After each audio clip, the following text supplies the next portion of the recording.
Ladies and gentlemen, we're floating in space. This is your captain speaking. Welcome aboard the Pleasure Cruise for day 575. You know what a lot of people listen to kind of recently? That Team Tomodachi song Hololive Advent put out to celebrate their new outfits. That's real. It happened in real life. A bunch of anime girls decided to make a cover of a down and dirty Japanese rap banger, and the world is still kind of intact. What's more, people actually seem to like it. Loads of nice comments and junk. As I write this over a month later, the track's views are sitting at 6.2 million, which for a cover song on the official Hololive EN channel is a pretty impressive pull. It was the highest streamed song in VTubing the week that it dropped, very briefly dethroning Bibi Diva. As of March 2, it's actually had the second biggest debut streaming week of 2025 after Dash by Play, which of course had the massive K-pop stan leg up. And belongs in a trash can. But as all annoying, cynical people will tell you at full volume, whether rap banger or not, art in this industry only serves the needs of global commerce and affluent dipsticks who want to buy their third sports car. Regardless of the influence any talents might have had here, this track was primarily intended as a promotion, and it ended up as a pretty savvy slice of marketing on the part of Hololive. In part, I think its respectable success is indicative of some mild craftiness behind the curtain. And this video will explore said craftiness, as well as a few other things too. But first, let's start with a PSA. All VTubers in our modern times suffer from a debilitating problem. The problem is that they are cringe. It's nothing personal, being embarrassing comes free with the software. As soon as you decide to represent yourself on the internet as an animated avatar instead of your real, doughy, teeth-filled face, you have committed a cringe. It doesn't matter how you're I'm not like the other ones. I'm built different actually. You have dared to be mildly embarrassing in the vicinity of other sensible internet people. You don't get to be cool or goated because you're too busy being a massive cartoon idiot. Bro. I'm sorry, I don't make the rules. Everyone knows that cartoons are not serious. Real life is serious. So by the rules of nature itself, VTubers are condemned to always live in cringe. And look, I'll level with you. It's not the worst thing in the world to be cringe. Legend has it that secretly most people are. If you hadn't guessed, I am cringe.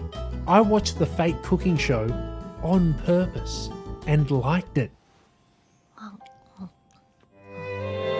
Besides, there is a pretty solid audience of people out there who love VTubers in spite of, or in some cases because of their predilection towards being kind of embarrassing dorks. VTubers embrace being honest and sincere and vulnerable with the audience and accept that doing so might make them look like an anime remake of Care Bears aimed at people with a legal driver's license. It just comes with the job. But suppose you are different. You dream of bigger things. You're a VTuber who wants to take a crack at that wider mainstream market. You think you have a clever workaround for the cringe allegations that might set you apart from the crowd. History rememberers might recall that one of the weirdest crossover successes VTubing saw during 2024 was that of a viral AI voice cover of Fetty Wap's Pop Trap Smash 679 using the digitized voice of Makoko Abyssguard. I had a mate from MeatSpace actually send me this exact video. Someone who doesn't know anything about VTubers, doesn't know that I am particularly interested in VTubers, and he sent me this video because he thought it was, quote, kind of funny. That's not even the only full Moko related rap meme to catch a bit of viral traction either. There's the whole Kevin Lamar thing as well, people seem to like that. Plus the fan edits of Uwe Mama dancing to a Memphis Cult song, that caught a bit of a wave, and yeah, I think there's something here. Cute say-so girl, catchy rap song about drugs or guns or something, has kind of an ironic appeal to it, the contrast between the subject matter and the performer acting as this nice little casting gag, and we know the internet likes those. So now we circle back around to the Team Tomodachi cover by Advent. The original is a song by Japanese rap man Yuki Chiba, a crunk throwback with the super repetitive and hypnotic vocal chants, crunchy piano stabs, and cycling synth arpeggio. Musically, it's about as simple as a popular rap song can really get away with, which makes it perfect fodder for remixing with your own spin on the lyrics about friendship, bonds, community, and getting absolutely minced on sake. Like, yeah, this song is called Team Tomodachi, but it's not about the magical anime power of friendship. This track is more like a bond of brothers kind of thing. To all the yobbos in the comments pointing out that, Dude, they keep repeating the title a whole lot. welcome to the point, champ. This is going for the same energy as a sports team huddle where the chant makes you part of the group, you know? That moment of being a big, loud collective. In other words, it's kind of an anthem for the boys. And yes, I know a few women end up on the remixes, but it's 2025, okay? Girls can be part of the boys if they're chill. And enjoy singing about money. There's also a whole regional angle to this song, but that's by the by. Let's get back to Advent. Their remix of this song simultaneously changes absolutely nothing about the original, and literally everything at the same time. I guess it would be more accurate to say that it changes nothing in the song, but changes everything around the song. And I've got to say, it is a work of genius. Not exaggerating to call it the greatest song of all time, actually. To investigate the masterpiece, we must ask and answer one simple question. Is this a joke cover? Obviously, videos of the delightful duolinguistic demon dog duplicates AI rapping Kendrick Lamar disses are designed to be deliberately daft and deceptive, because Fuwawa would never call someone a bitch. Fuwawa would never. Even though, technically, she actually is. But the struggle for a song like that is that the irony can often relegate it to novelty status. You watch it once for a laugh and then go back to the original because it's just a joke song, right? If it's really good, you might go back, but most of this stuff is a one and done. Not to mention that if you completely cake it, bad sarcasm can make you sound like the most unbearable smug asshole on the entire planet. You don't want to overdo it. Advent's Team Tomodachi is intended as tongue-in-cheek. The lyrical content of the original may not be the most explicit, but this is still a rap song indebted to street culture from a rapper who has talked about violence and drugs in his music before. A cover sung by a group of 5 Poindexterly theatre kids, each doing their own squeaky impression of Tough, is absurd in a way that should be obvious to anyone who has heard at least 20 seconds of a rap song before. However, compared with its forebears, this track employs a much defter maneuver when handling its own disposability. When asked if this was a fully sincere cover or an ironic joke, Advent's Team Tomodachi picks the secret third option. Yes. Team Tomodachi is meta-ironic. It is sincerity and a shitpost blurred together with fine meticulous brushstrokes until the lines are completely blurred. Let's look at the argument for each side. Team Serious. 1. The original beat and lyrics are preserved without being swapped out for an in-character version like some VTubers do in their covers. This indicates that they are taking the song seriously enough to preserve aspects of the original intention. 2. The girls are all giving the performance a high degree of effort. No one sounds like they're just phoning it in or coasting through it. 3. The art of the video attempts to cast the girls and their new outfits as legitimately cool. They're striking poses and looking hard, kind of. Look, they're trying their best, alright? But for Team Shitpost. 1. Even with full effort, these girls sound about as threatening as a cat in a tumble dryer that's not even turned on. 2. The animated video was created by prolific Hololive meme wizard Lurdo Kano, the dude who made the Sticking Out Your Gat for Narizla song.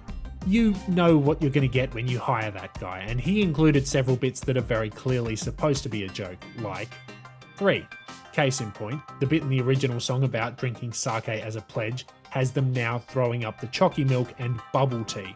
I don't think most rappers or street guys are sipping on the chalky milk, gang. Sorry to say. Maybe they should, maybe they're missing out. So is this a joke cover? I'm gonna lock in D. All of the above. I noted in my video about Hololive Justice that a part of the company's core branding is presenting their characters with a hefty slice of camp. Of course, the idle dream is pure and fluffy and honest at its core, but the kids these days are not quite so interested in toothless sunshine and optimism. They've seen Twitter and Pokemon go to the polls in a single lifetime. That's about equivalent to living through a Cold War. And so Hololive have this undercurrent of cheeky self-awareness to make sure that they're not getting left behind. We see a good wink and nudge to the audience that they know that the law versus reality for most talents is a gap wide enough to fit Ina's entire forehead, but they don't address it directly to make you feel smart and subversive for noticing. It's a neat trick that manages to sidestep a lot of the cringe allegations, because you can't be cringe if it's all just a joke, while also managing to keep the idol credentials intact. It is kind of just having your cake and eating it too. It's a pretty devious maneuver. Obviously, the next evolution up from self-aware camp would be either post-irony, where you are so sarcastic that it spins around to being sincere again, or just full-blown meta-irony, which deliberately blurs the lines to the point that the audience can just kind of choose how seriously they want to take anything you say. When they write a comment under the video about Bijou's aura farming, the listener can take the song seriously as a straightforward rap banger. When some other unscrupulous goof decides to post in all capital letters words to the effect of "What is this garbage?" crying emoji, the audience can then spin on their heels and make fun of this massive dingus who doesn't understand it's an obvious joke, man. But is the cover an obvious joke, man? No. But also yes, except not really, but kind of definitely. If anyone is still unconvinced by my pitch here, let me point you to a song called Squeeze by the VTuber rapper Peanuts Kun. Yes, his character is actually a rapping peanut in his jocks. We're not going to talk about that.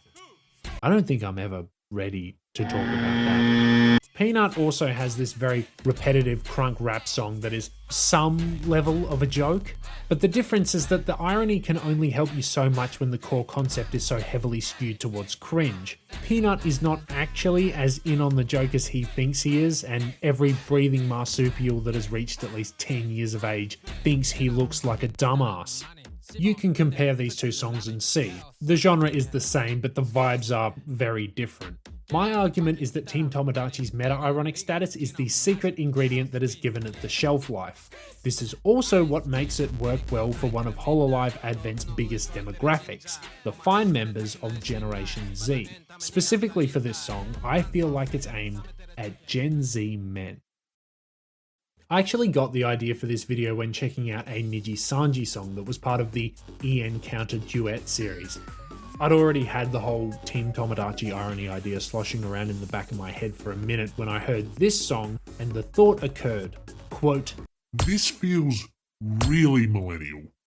"Shoutouts to my brain for that loaded statement. I now need to make about 50 clarifications to not end up at the bottom of a swamp." Yeah, look, mate, I'm not ageist for saying that. Some of my best friends are millennials. Okay, but what I'm not saying with this statement is that these two boys are millennials, or that their fan base is made up of millennials, or whatever. The actual age isn't strictly important. I mean that this song and most of the rest of the EN Counter tracks are evocative of a lot of millennial art and themes. The big smiley optimism, the emotional vulnerability, the sincerity, the sentimental side. Plus, some of these songs literally use a musical pattern called the millennial whoop. That's pretty dead to rights. If there is a lick of sarcasm in Petra Gurn and Reimu Endo's string-swept Friends We Made Along the Way pillow-soft ballad to an uncertain future, or in Rosemi Lovelock and Uki Violetta's Snail House carbonated pop jam about how we're all invited to their birthday party with the starry-eyed exuberance of a caffeinated camp counselor, I certainly didn't find it. Of course, it's true that a lot of these elements map onto idol culture as well, which, as stated previous, is focused on positivity, emotional honesty, and the resonance of sharing a collective identity with a sweaty crowd of other annoying dweebs. Just because they don't shout it from the rooftops doesn't mean that Niji EN isn't still operating from the idol playbook for a lot of its core emotional appeal. And in the interest of being fair and balanced, I would equally argue that a majority of Hololive's material also skews towards a lot of millennial sensibilities. It's not a bad thing, millennials are fine, generational conflict is always dumb anyway, but enough about them.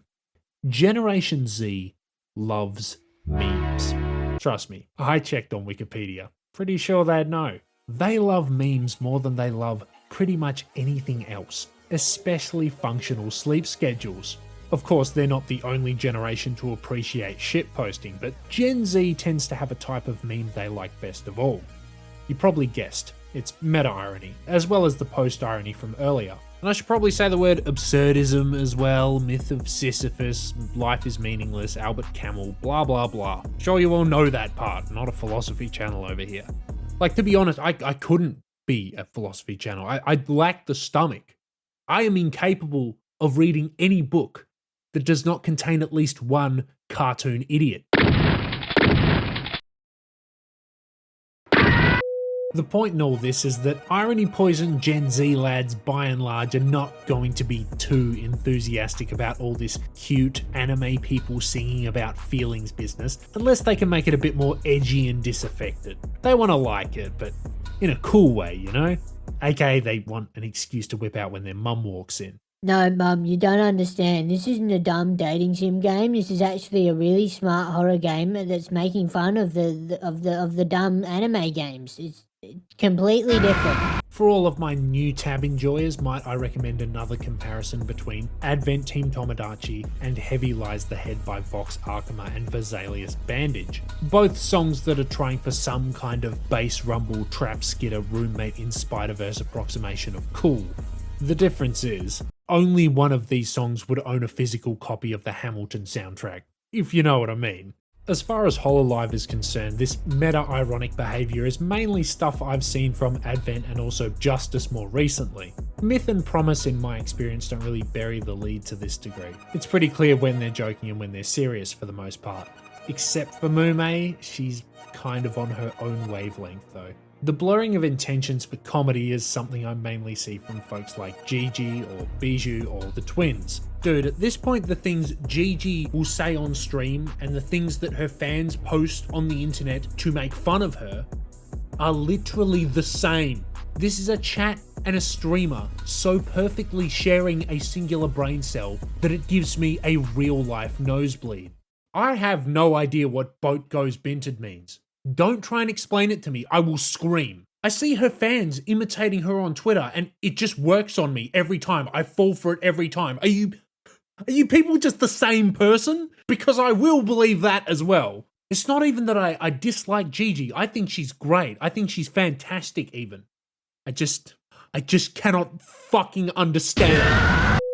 I'll fully admit that I was a little mixed about the state of affairs initially due to my wariness of irony poisoning, but more thought on the subject has made me realise that by emulating that irony poisoned way that a lot of Zoomers talk to each other on the internet, the ironic humour exemplified by this cover becomes kind of authentic representation in a sense. Not just by referencing memes that exist, that's not hard to do, but by using the structure of memetics and irony as tools of communication in and of themselves.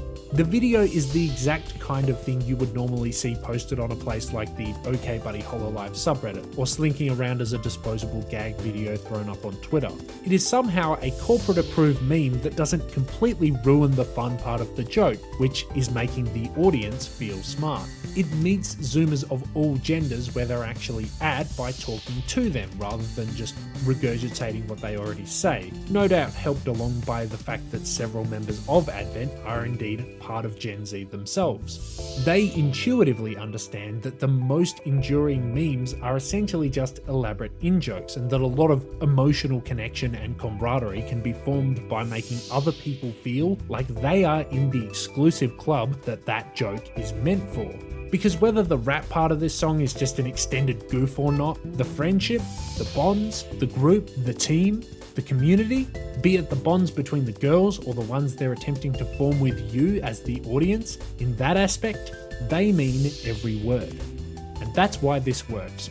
I don't want to skate over the fact that this was a promotional song intended as an ad for new outfits. Again, marketing angle to this whole thing is vaguely insidious as marketing things tend to be, but for now I'm happy to let the kids just enjoy this one because it is really good at what it's doing. If it's not clear, I do really like this song. We are getting dangerously close to my secret desire for a Fuamoko Beastie Boys style party rap song. It would go so hard live, you have no idea. Team Tomodachi is neither the first nor the last of this style of irony in mainstream VTubing, hence why I feel the need to comment on it at all. Case in point, this thing literally dropped while I was editing the video. So far, I like how Hololive have been doing it, but irony is a spice to be used in measured moderation. As soon as any of this gets into self-impressed smug territory, then you will be condemned to the bottom of the big pit where we quarantine Forspoken. Plus, like, come on man, the fake cooking show was actually pretty good. Incoming message, Captain. Oh, okay. Shoot. What if the girls just made the song because they thought it was fun and catchy? Oh, you're saying it's not that deep now. Look, I put so much effort into this video. I spent so long recording. It took forever, man. Did I do it all for nothing? No, you did. Fuck, I did it again.